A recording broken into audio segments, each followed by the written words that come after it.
Liewe luisteraar, ons bid die Here se seën oor jou lewe toe en hoe wonderlik is dit nie dat ons gister weer eens die goeie nuus kon hoor dat God ook sy evangelie ook aan ons bekend gemaak het.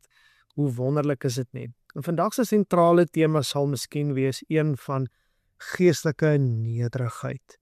Wanneer ons ook in Romeine 11 vers 12 tot 24 lees, dan kry ons baie duidelik die indruk dat ons 'n stuk ootmoed moet hê en 'n stuk geestelike nederigheid teenoor 'n hoogdrawende, miskien geestelik hoogmoedige uitkyk, waar ons besef, maar wat ons ontvang het, kom uit loutere goedheid, uit loutere genade van God alleen, en ons het geen reg om te roem, inteendeel, ons behoort baie nederig te wees.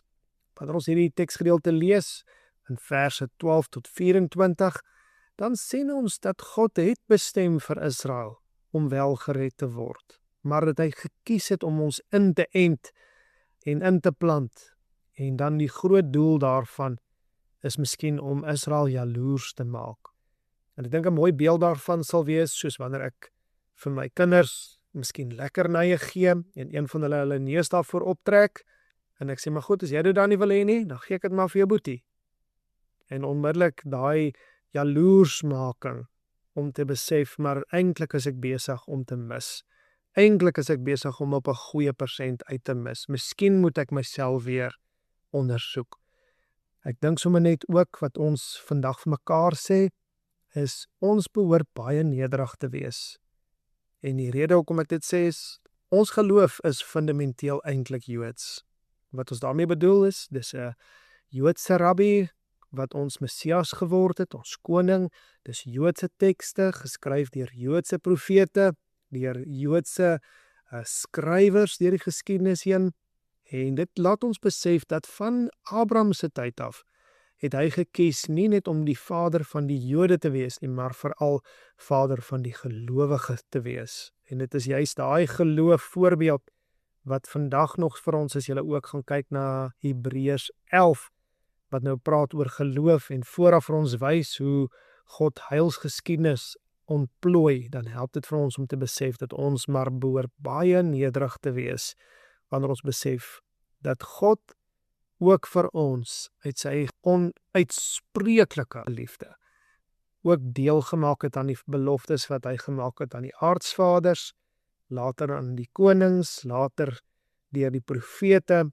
en dan besef ons, van daardie tyd af, het dit deurgevloei, en in Christus Jesus het ons deel gekry aan die heerlikheid van God, en daarom hoor ons, het hy ons ook geseën, vir Paulus later skryf, en van die ander briewe, het ons deel gekry aan al die wonderlike beloftes, en elke seëning wat daar onder hemel en aarde mag wees, omdat God het oor ons uitgegiet het in Christus Jesus. Hoe dankbaar behoort ons nie te wees nie. Kom ons neem dan vandag die dag, die oomblik, om ook in hierdie dag net saam te bid, en dat die Here diep in ons harte dankbaarheid as vrug mag voortbring. Here Jesus, ons het ver gestaan, maar die arm van die Here was nie te kort om te help nie. Ons was ver van U en verlore, en die oog van die Here was nie te blind om ons te sien nie. En toe ons vaderloos was, en soos lammers op die veld geroep het, het daar 'n goeie herder gekom, want sy oor was nie doof nie. En daarom, Here, as ons in hierdie dag saam bid, hoe dank ons U nie, dat ons elke seëning uit U hand mag ontvang, onder hemel en aarde, omdat U aan ons goed gedoen het. Ons wat eens ver was, het nou naby gekom in Christus Jesus. Ons wat geen aanspraak gehad het nie, het U gekies om in U goedheid in te sluit. Here, dit doen iets aan ons. Mag ons nou dankbaar teenoor U lewe vir die ongelooflike persent wat U aan ons gegee het en wat ons nie verdien het nie en of ooit kan verdien nie.